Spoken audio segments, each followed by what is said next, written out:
আমাদের গ্রামের পাশের গ্রাম ধান্যকুড়িয়া, আর সেখানেই বাসস্ট্যান্ডের খুব কাছে স্বাস্থ্য কেন্দ্রটা। ধান্যকুড়িয়ার গ্রামীণ সরকারি স্বাস্থ্য কেন্দ্র। ৫-৬ কিলোমিটারের মধ্যে এমন বড় স্বাস্থ্য কেন্দ্র আর নেই। এখানকার রাজবাড়ির একটা অংশ হাসপাতালের খাতে দান দেন রাজবাড়ির বংশধররা। তাই ডাক্তারদের কোয়ার্টার, মেটারনিটি ওয়ার্ড, এমার্জেন্সি সবকিছুর জন্য বিশাল বিশাল ঘর। শুধু গ্রামীণ স্বাস্থ্যকেন্দ্র হওয়ার দরুন পরিষেবা খুব একটা উন্নত নয়। সোনোগ্রাফি করাতে হলেও ছুটতে হয় মহকুমা শহর বসিরহাটে। আর সেই হাসপাতালের মেটারনিটি ওয়ার্ডে ভর্তি আমার বন্ধু কেয়ার দিদি দিয়া। কেয়ার সাথে আমার আলাপ বছর ৩ আগে, ওর দিদির আর তরুণদার বিয়ের সময়। তরুণদা মিউনিসিপ্যালিটিতে চাকরি করে, আমাদের গ্রামেই বাড়ি। ডিসেম্বরের রাত্রির 10:30 নাগাদ খেয়ে উঠে আঁচাচ্ছে অতি কষ্টে। কেয়া এসে ডাক দিয়েছিল, মিলি, মিলি, মিলি, দিদির যন্ত্রণা শুরু হয়েছে, শিগগিরই চল। অত রাতে গ্রামের মধ্যে গাড়ি পাওয়া যায়নি, তাই ভ্যান রিকশায় করে তরুণদা আর আমরা দুজন মিলে দিয়াদিকে নিয়ে হাসপাতালে পৌঁছাতে ডাক্তারবাবু চেক আপ করে বললেন, ভর্তি করে দিন। যদিও লেবার পেন নয়, তাও রিস্ক নিয়ে লাভ নেই। সুতরাং দিয়াদি ওষুধ খেয়ে নাক ডাকিয়ে ঘুমাতে শুরু করে, আর আমরা ৩ জন হাসপাতালের বারান্দায় পাতা বেঞ্চে বসে। কেয়া ফোনে চেস খেলছে। আমি আমার অর্বাচীন বয়ফ্রেন্ডটাকে ফোন করব কিনা তাই ভাবছি। আর তরুণদা গালে হাত দিয়ে বসে রয়েছে। হাসপাতালের কোথাও একটা পুরনো ঘড়ি আছে। ঢং ঢং করে সেটা জানান দিল রাত 12টা বাজে। শব্দটার রেশ কাটতে ঝিঝি পোকার এক নাগারে ডেকে যাওয়া ছাড়া আর কোনো আওয়াজ নেই। পাশেই মেন রোড, সেখান দিয়ে হয়তো আধ ঘন্টায় 2টো গাড়ি গিয়েছে কিনা সন্দেহ। পেশেন্টের বাড়ির লোক কে আছেন? খ্যানখ্যানে গলায় চমকে উঠলাম 3 জনে। দরজার মুখে বয়স্কা হেড নার্সটি দাঁড়িয়ে। ফর্মটা কে ভরবেন? ভরে দিন জলদি। তরুণদা হাত বাড়ান। দিন। উনি ফর্ম এগিয়ে দিয়ে বললেন, ফর্ম ভরে সবাই বাড়ি চলে যান। কেউ থাকতে চাইলে বাইরে চায়ের দোকানে বসুন, হাসপাতালের চত্বরে বসবেন না। গলাটা বড্ড অস্বস্তিকর। কেন? হাসপাতালের ভিতর বসা যাবে না কেন? তরুণদা রেগে যান। দেখুন স্যার, মেয়ে দুজনকে মেটারনিটিতে জায়গা দিতে পারি, আপনি এখানে বসবেন না। আমি আপনার মায়ের বয়সী হব, কথাটা শুনুন একটু। যদিও সে গলায় মাতৃস্নেহের ছিটে ফোঁটাও ছিল না, তবু এমন কথা শুনলে আর রাগ হলেও মুখের ওপর কিছু বলা যায় না। তরুণদা সুর নরম করে বলেন, আর একটু বসি। 10 মিনিট, তার বেশি নয়। তরুণদার ভরে দেওয়া ফর্মটা হাতে নিয়ে উনি ভিতরে চলে যান। তরুণদা, তুমি বাড়ি চলে যাও বরং, আমরা তো আছি, দরকার হলে তোমাকে ফোন করে নেব। কেয়া ওর জামাইবাবুকে এই নামেই ডাকে। কাকিমা মানে কেয়ার মা মারা যাবার পরে কেয়া ওর দিদির কাছেই মানুষ, আর তরুণদাও ওকে নিজের বোনের মতো আঁকলে রাখেন। একটু ইতস্তত করেন উনি।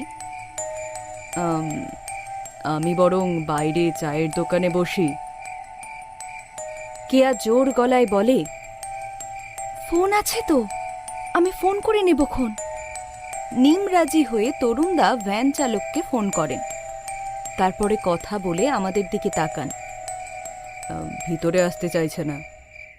হাসপাতালের মধ্যে বলে হয়তো এত রাতে আসতে ভয় পাচ্ছে। আমার এই কথায় কেয়া হেসে ওঠে সশব্দে। বীর সব, এটা হাসপাতাল। পিছন থেকে আবার সেই খ্যানখ্যানে গলা। আমরা দুজনে মুখ চেপে হাসতে থাকি।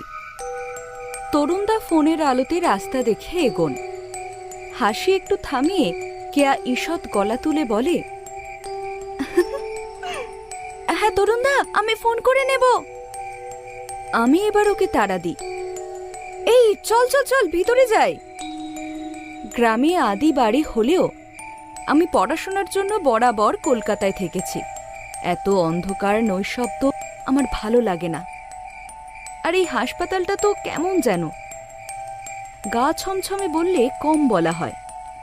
আমরা ভিতরে ঢুকতেই হেড নার্সটি দরজা বন্ধ করে তালা লাগিয়ে দেন ভিতর থেকে। ভিতরে 11টি বেড, তার মধ্যে 4টিতে 4 জন প্রসূতি, বাকিগুলো খালি। একটা বেডে আমরা 2 জন বসি গুটিসুটি মেরে। ঠান্ডাটা জম্পেশ পড়েছে, এতক্ষণ টের পাইনি কেন কে জানে। বড় লাইটটা নিভিয়ে দেব, একজন কম বয়সী নার্স বলে ওঠেন। কথাটা আমাদের অনুমতির জন্য নয়, শুধু অবগতির জন্য জানানো জেনেও মাথা নাড়লাম। হালকা নীল সবুজ আলোয় 2000 স্কয়ার ফিটের মেটারনিটি ওয়ার্ড, আর তার মধ্যেকার 13 জন মানুষ, যাদের মধ্যে 4 জন ঘুমন্ত। কেউ কাউকে স্পষ্ট দেখতে পাচ্ছিল বলে বোধ হয় না। শুধু হেড নার্সটি টেবিল ল্যাম্পের আলোয় ওষুধগুলো মিলিয়ে মিলিয়ে গুছিয়ে রাখছিলেন। তার বলি রেখা ভরা মুখে নার্স সুলভ অভিব্যক্তি ছিল না। সেটা এত দিন ধরে রয়ে আসা জীবিকার ভার নাকি অন্য কিছু কে জানে।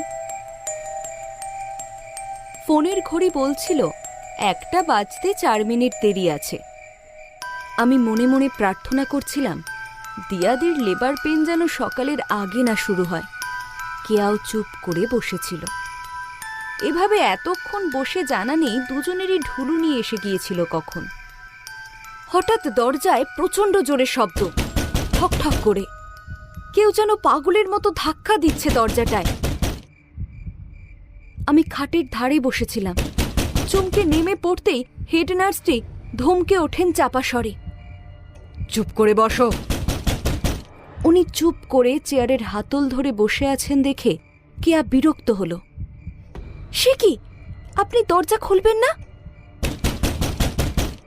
যে এসেছে সে চলেও যাবে বলে ভদ্রমহিলা আবারও ওষুধ গোছাতে শুরু করলেন।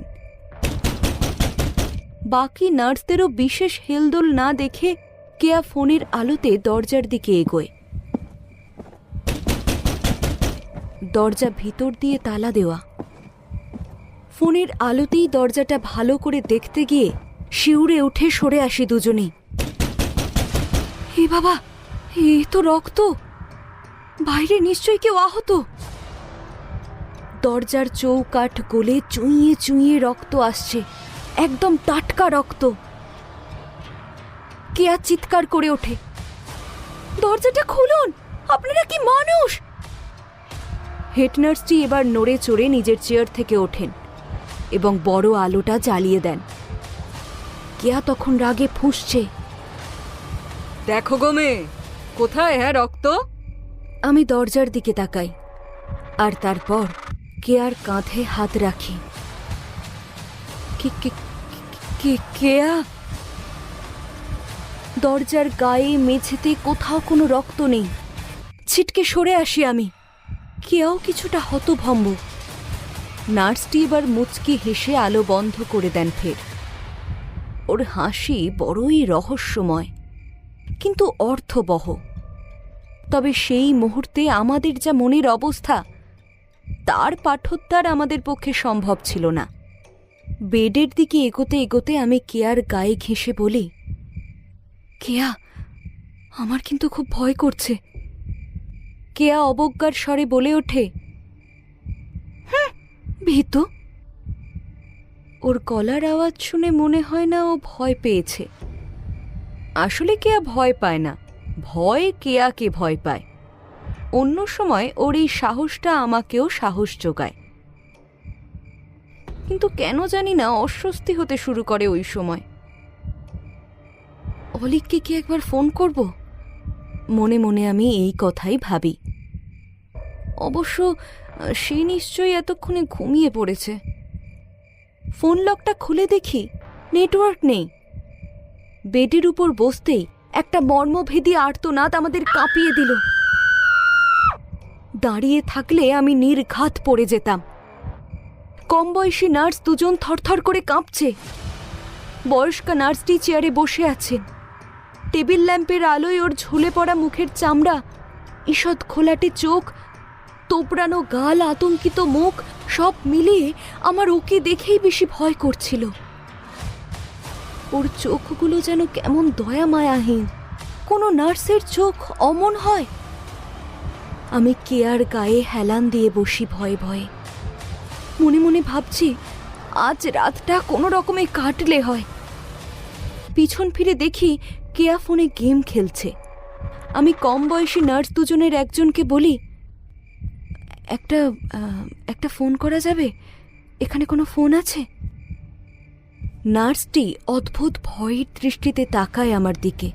তার উত্তর আসে সেই খ্যানখ্যানে গলায়, ফোন আছে, কিন্তু রাতে সেটা দিয়ে ফোন করা আর মৃত্যুকে ডেকে আনা দুটোই এক। আবারও সেই কণ্ঠস্বর হিমশীতল। কেয়া জিজ্ঞেস করে, কেন? আমি ওর হাত চেপে ধরে ওকে চুপ করাতে চাইতে ও হাতটা এক ঝটকায় ছাড়িয়ে দিয়ে বলল, দাঁড়া মিলি, কি ঘটছে এগুলো? আমাকে জানতেই হবে। বয়স্কা নার্সটি এবার ফোনের রিসিভার তুলে এগিয়ে দেন আমার দিকে।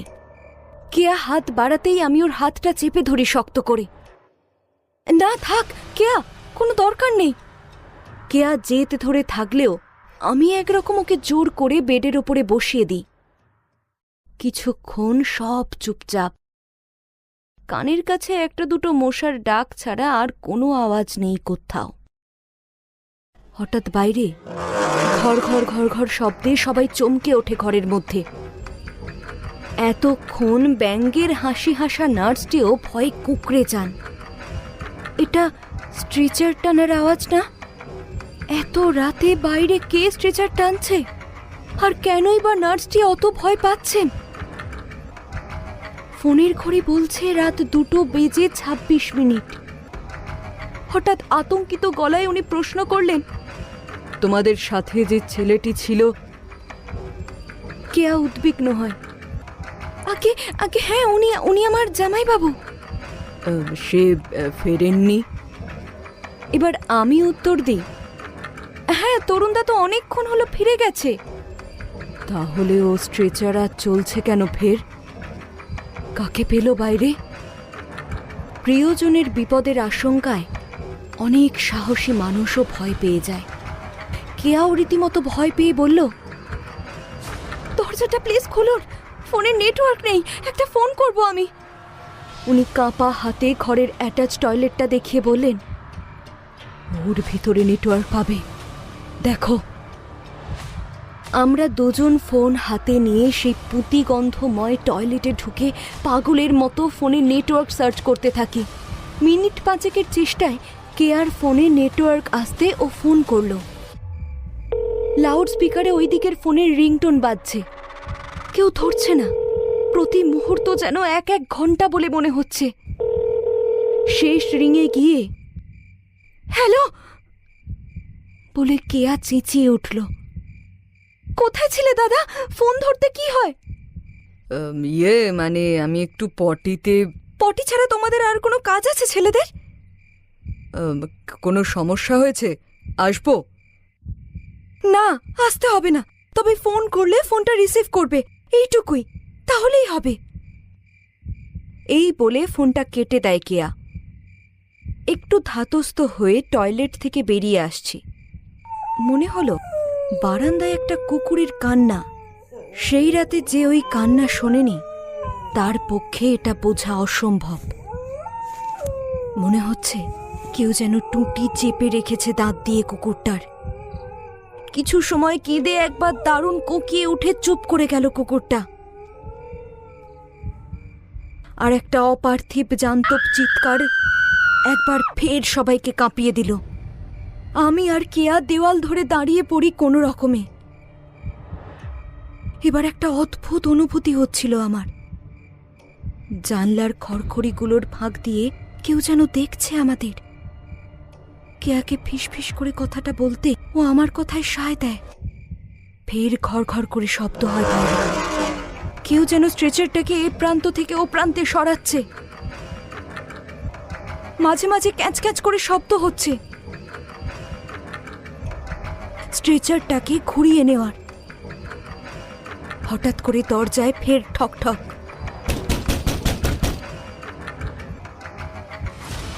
কেয়া, মিলি, দরজা খোলো। তরুণদার গলা না? ভাবার সাথে সাথে তরুণদার সম্ভাব্য পরিণতির কথা ভেবে শিউরে উঠি আমরা। কেয়া ছুটে যায় দরজার কাছে। দরজায় বিশাল একটা তালা। আপনার দুটি পায়ে পড়ি, দরজাটা খুলুন প্লিজ। বয়স্কা নার্সটি চাবির গোছাটা বুকে চেপে চিৎকার করে ওঠেন, না, ওই দরজা কিছুতেই খোলা হবে না। ওসব ভাঁওতা। তোমাদের জামাইবাবু নয় ওটা। শক্ত সমর্থ জোয়ান ছেলেটা মারা গেল এই করে। এ কি, স্ট্রেচারটা নিজে নিজে চলছে। তরুণদার কণ্ঠস্বর ভয়ার্ত। ঘর ঘর শব্দের তীব্রতা বাড়ার সাথে সাথে মনে হয় স্ট্রেচারটা ফিরে আসছে। কেয়া হিংস্রভাবে নার্সের উপর ঝাঁপিয়ে পড়ে চাবিটা কেড়ে নেয়। তারপর পাগলের মতো চাবি হাতড়ে 4-5 বারের চেষ্টায় খুলে ফেলে তালাটাকে। দরজাটা খুলতেই এক রাশ ঠান্ডা হাওয়া ঝাঁপিয়ে পড়ে ঘরের মানুষগুলোকে কাঁপিয়ে দেয়। বাইরে কেউ নেই। কোথায় তরুণদা? কেয়া বাইরে উঁকি মারে। তারপর কি যেন দেখে ছুটে বেরিয়ে যায়। আমি চিৎকার করে উঠি, কেয়া, কেয়া! কেউ আমাকে পিছন থেকে ধরে ফেলে। বয়স্কা নার্সটি তাড়াহুড়োয় দরজা বন্ধ করে দিয়ে হোঁচট খেয়ে বাইরে পড়ে যেতেই সশব্দে দরজাটা বন্ধ হয়ে যায়। খ্যানখ্যানে গলায় বাইরে থেকে আর্তনাদ আসে, বাঁচাও! তারপর স্ট্রেচারের আওয়াজ ছাড়া আর কিচ্ছু শুনতে পাইনি। সে রাতে অনেক চেষ্টাতেও আমরা দরজা খুলতে পারিনি ভিতর থেকে। ভোরের আলো ফুটতে না ফুটতে তরুণদা ও আরো কয়েকজন এসে দরজা খোলেন। হে কি, তুমি? কাল রাতে তুমি বাইরে ছিলে না? আমি তরুণদাকে জিজ্ঞেস করি। না, আমি তো সারা রাত জেগে জেগে ভোর হতেই ছুটে এসেছি। কেয়া কোথায়? নার্স দিদিকে পাওয়া গিয়েছিল মেটারনিটির সামনের ঢালু জমিটায়। মৃত, চোখ দুটো বিভৎসভাবে খোলা, যেন দারুণ ভয়ে ওর হৃৎপিণ্ড কাজ করা বন্ধ করে দিয়েছে হঠাৎ। ওর দৃষ্টি অনুসরণ করে উপর দিকে তাকাতেই কেয়া হাসপাতালের সেডের উপরে হাঁটুতে মুখ গুঁজে বসেছিল। একটা মই নিয়ে তরুণদা ওর কাছে উঠে গিয়ে ওর মুখটা তুলেই মারাত্মক ভয়ে ছিটকে সরে আসতে গিয়ে পা স্লিপ করে পড়ে যান। কেয়ার চোখ দুটোর জায়গায় বিশাল দুটো কালো গহ্বর। দু গাল বেয়ে রক্ত জমাট বেঁধে শুকিয়ে গিয়েছিল। ওর দেহটা এবার ভারসাম্য হারিয়ে একপাশে এলিয়ে পড়েছিল। তারপর দিদি ভাই? মাস্তুতো বোন রিয়া জিজ্ঞেস করেছিল। তারপর দিয়াদি বোনের মৃত্যু শোক সহ্য করতে পারেননি। সন্তান জন্ম দিতে গিয়ে মারা যায়। অরুণদা কেমন আছেন কি জানি, বহুদিন কোনো যোগাযোগ নেই। আর স্ট্রেচারটা? স্ট্রেচার রহস্যই থেকে গিয়েছিল। এমার্জেন্সির সামনে ওটা অক্ষত পাওয়া যায়। শুধু কেয়ার চোখ দুটো রাখা ছিল স্ট্রেচারের উপরে। মাঝে 2 বছর কেটে গিয়েছে। শুনেছি স্ট্রেচারটা তারপরে আর কোনো দুর্ঘটনা ঘটায়নি। তবে আমি এখনো মাঝে মাঝে বুঝতে পারি কেয়া ঘরের মধ্যেই আছে, আমার আশেপাশে, আমার দিকে তাকিয়ে আছে। ওর চোখের কালো গহ্বরগুলো বড্ড অস্বস্তি দেয় আমাকে। আমি ফিস ফিস করে বলেছিলাম। রিয়া আমার দিকে পিছনে ফিরে শুয়েছিল। হঠাৎ ফিরে জানতে চেয়েছিল, কেমন অস্বস্তি? আধো অন্ধকার ঘরে আমি স্পষ্ট বুঝতে পারছিলাম ওর চোখ দুটোর জায়গায় বিশাল দুটো কালো গহ্বর। ঘর ঘর শব্দে একটা স্ট্রেচার এগিয়ে আসার শব্দ আসছিল আমার ঘরের দরজার বাইরে থেকে। গল্পটা শেষ করে ডায়েরি বন্ধ করে রাখে অলিক। অলিক রায়। কালকেই জমা দিতে হবে লেখাটা। প্রাক্তন প্রেমিকার অস্বাভাবিক মৃত্যুর ঘটনা এভাবে কাজে লেগে যাবে ভাবেনি সে। ইদানিং লেখালেখিতে একটু নাম হচ্ছে। লাইট অফ করে বিছানায় শুয়ে আড়মোড়া ভাঙতে গিয়ে কিছুতে একটা হাত লাগতে চমকে বেড সুইচটা জ্বালিয়ে দেন। বিছানা কোথায়? এটা তো একটা প্রায় ভাঙা স্ট্রেচার।